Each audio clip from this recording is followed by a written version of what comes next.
Hey everybody, it's Dallin Kosher with the Heber Valley Chamber of Commerce. Today we're at the CAF Air Force Museum here in Heber.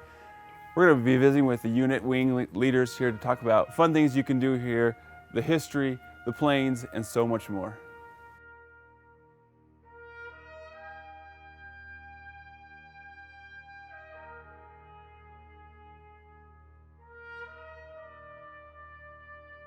The CAF exists to preserve the stories around the people and events of World War II.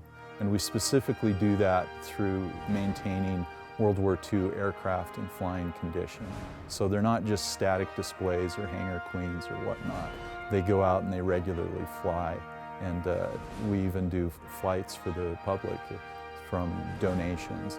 Those individuals that make significant donations are able to take flights in our aircraft. Jack Wells, who was one of the founders of the Heber Aero Museum, which has now turned into the Commemorative Air Force's Utah Wing.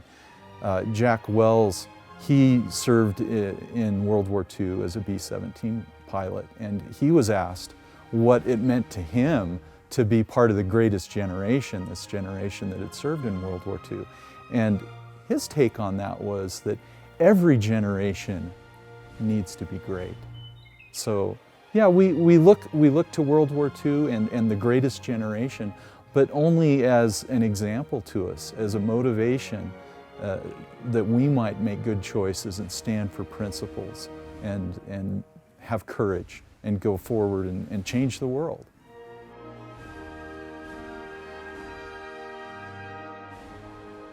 I volunteer here because I really enjoy aircraft. I think World War II aircraft are very exciting, interesting, prop-driven aircraft, very notable. But the other thing is, I think people are where the real value is. It's as fun as aircraft are, it's the people, the histories of those that have gone before us, but also the others that volunteer and are part of the Commemorative Air Force. It's fun to associate with them and to work on projects and be successful. You might wonder why I'm dressed like this. First of all, I'm representing some of the women who actually built airplanes during World War II. The Rosie the Riveters, they were called. People sometimes don't hear of the unsung heroes of some of the women and what they did. So when the Japanese bombed Pearl Harbor, we were kind of not ready for war, our country. We didn't have airplanes sitting around, and we didn't have tanks, and we didn't have all that stuff just sort of in case. So somebody had to build those because there was a mass exodus of men in our country who couldn't sign up quick enough to serve their country. Women wanted to serve too, but of course they were not allowed to sign up to be on the front line or in battle. But the best place they could be were to be in the men's jobs that they were vacating, both on the domestic side and then later in the military, so that men could go to war and fight for our country. So that's a huge role that they played. They went into the factories. It was women of all kinds from all different walks of life. They worked on these airplanes all the way from the huge bombers to the smaller airplanes. They built them. And then they needed to get to where the men were, sitting and waiting for these airplanes to come so they could go overseas with them. And so that opened the door for these women, the women Air Force service pilots, who ferried these airplanes. They test flew them and they ferried them, all of these aircraft, to where the men were waiting for them to arrive. One of our founding members of the the Heber Valley Aero Museum, then subsequently Commemorative Air Force in Heber, was Bernice Watts. And Bernice was a lifelong Park City resident who volunteered to become a glider pilot in World War II.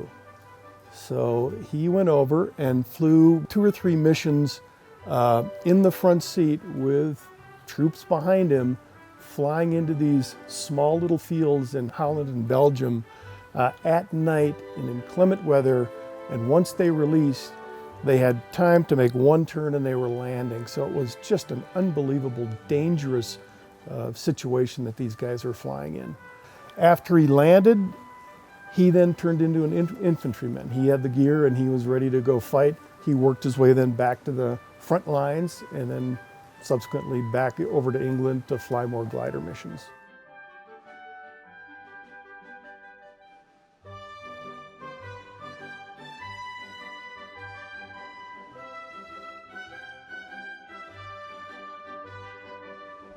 This is a special airplane. That's a 1943 Stearman.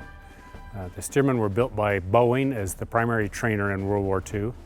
The largest majority of the 10,000 pilots trained during that era went through this airplane, biplane trainer, primary trainer. Just a year ago, we decided it was time to recover the fabric. So we took the fabric off, first off the wings. The wings are visible in the background there. We completely recovered them with brand new fabric. Did that with all local talent. And then we stripped the fabric off the fuselage and we began to recover the fuselage and did quite a bit of updating work, new plumbing. We're installing some new radios to comply with some new rules that come along here within about a year. And refinishing everything we can so it'll essentially be a full restoration. I think most people don't know that they could actually go up in a World War II aircraft and experience what the guys experienced World War II and go up and do loops and rolls or even just go for a scenic ride and just to get that experience of riding a vintage World War II trainer and experiencing what the pilots experienced during the war. It's just different. It's like, why would you want a 1961 Corvette? Because it's cool, right? So you get in there and it feels different, it sounds different. They fly different, you know, it's a different technology. All the gauges are different. It's just a completely different experience. It's just, like I said, like riding in a vintage car or vintage tractor. It's an antique, but it still works just as well as it did back in 1943. The vets are always the best because you take a guy that's 90 years old, you get him in one of these, and he's 22 again, you know, for that 20 or 30 minutes you're up flying. But one of my favorites was a guy, he flew and he was a gunner in World War II, and then he got a commission, went to pilot training, and he ended up flying bombers in Korea, and his last flight was actually in Vietnam, flying B-52s, but he was an instructor in the T-6 Texan for the Air Force for a while. And so we got him up, it was a surprise, and he came out here just to see the museum with his wife and daughter, and didn't know that they'd bought him a ride, and so, you know, we had him up, and he was singing, and just having an absolute blast. And those guys can still fly too. I mean, it might have been 50 or 60 years for some of them, but they can still fly an airplane. It's really neat. And the coolest thing is you get a 90-year-old guy that, you know, frankly, some of them it's fairly difficult to get them into the aircraft, but once they're in there, they're 22 years old again. And it's a really neat thing to see and experience. Thanks, guys. That was awesome. For more information about the Commemorative Air Force Museum, go to gohebervalley.com.